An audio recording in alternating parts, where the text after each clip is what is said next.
Loué soit Jésus-Christ, que sa grâce et sa paix soient avec nous et avec notre esprit. Bonjour tout le monde, ou plutôt rebonjour. Nous allons aujourd'hui, ou encore aujourd'hui, traiter des paroles dites provocantes du Seigneur concernant sa divinité. Beaucoup de gens à travers le monde, à travers les époques, ne croyaient pas en la divinité de Jésus et disaient même que Jésus ne s'est jamais proclamé être Dieu. Sauf que le Seigneur, le thème de la vidéo d'aujourd'hui, c'est pourquoi a-t-on condamné le Seigneur? Eh bien, dans cette vidéo, les amis, je vais vous démontrer la vraie raison pour laquelle on a crucifié et tué le Seigneur. À de suite. Alors, nous sommes de retour, les amis, et là, nous sommes dans Jean, chapitre 10, verset 33. Et là, Jean, dans son évangile, nous montre un Jésus qui est là face au Sanhédrin, donc aux Juifs, donc au tribunal de l'époque, face à tous ces Juifs qui voulaient le lapider avant de le crucifier. Donc Jésus leur dit: je vous ai fait voir plusieurs bonnes œuvres venant de mon Père, pour laquelle me lapidez-vous? Les Juifs lui répondirent: ce n'est point pour une bonne œuvre que nous te lapidons, mais pour un blasphème. Et parce que toi, qui es un homme, tu te fais Dieu. Jésus leur répondit: n'est-il pas écrit dans votre loi, j'ai dit, vous êtes des dieux? Donc là, nous voyons quelque chose de très intéressant. Nous voyons là que les Juifs disent à Jésus: toi qui n'es qu'un homme, donc un homme comme nous, fait de chair, tu te fais Dieu. Alors, déjà, voilà une preuve que les Juifs voulaient déjà assassiner le Christ parce que lui-même se faisait Dieu. Il se faisait l'égal de Dieu. Donc ça prouve une chose, c'est que nous, chrétiens, nous avons très bien compris notre texte, très bien compris l'évangile, nous avons très bien compris notre Seigneur, et surtout nous n'avons pas fait fausse route. Il est réellement Dieu.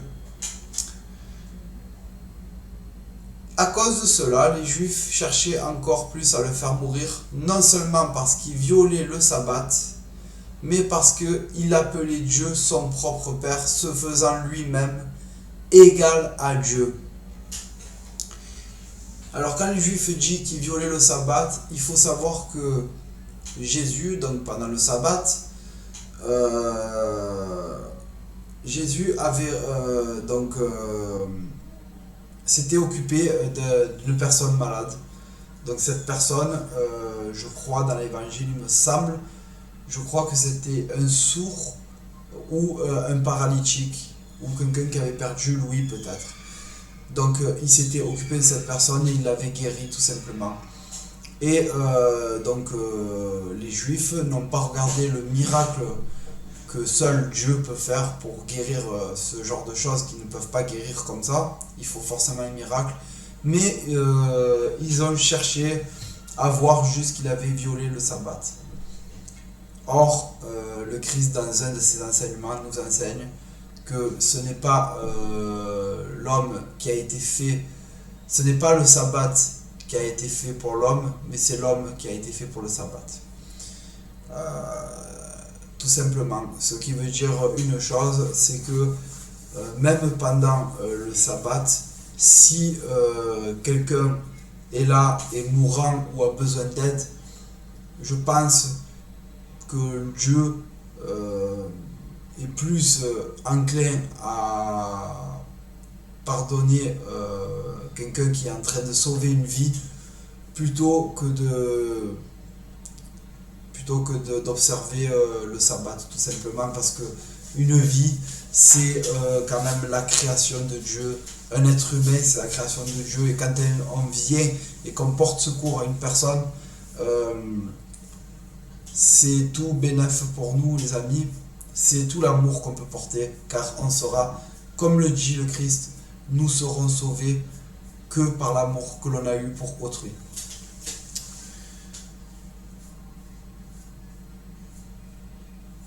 Ensuite, les amis, je vais vous montrer autre chose.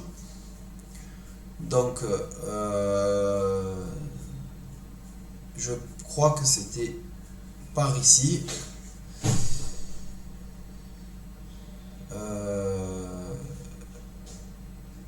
Voilà. Donc là, les amis,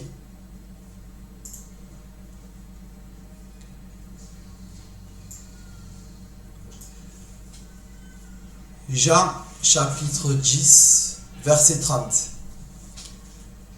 Donc là, c'est Jésus qui parle. Moi et le Père, nous sommes un.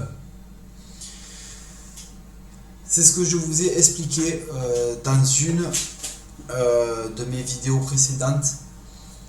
Jésus dit clairement, moi et le Père, nous sommes un.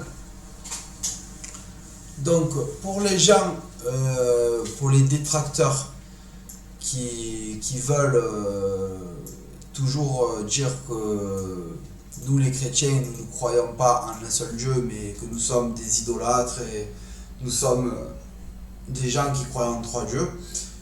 Non, nous ne croyons pas en trois dieux parce que Jésus lui-même dit, moi et le Père, nous sommes un.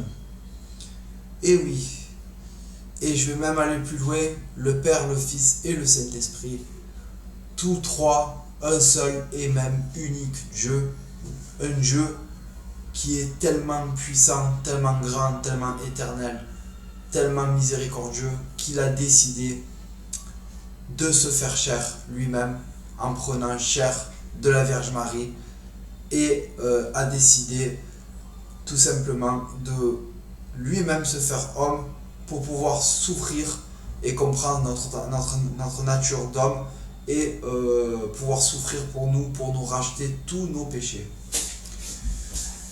Voilà les amis, donc dans cette vidéo, on a démontré que le Christ s'est fait principalement crucifier et tuer car lui-même se faisait Dieu.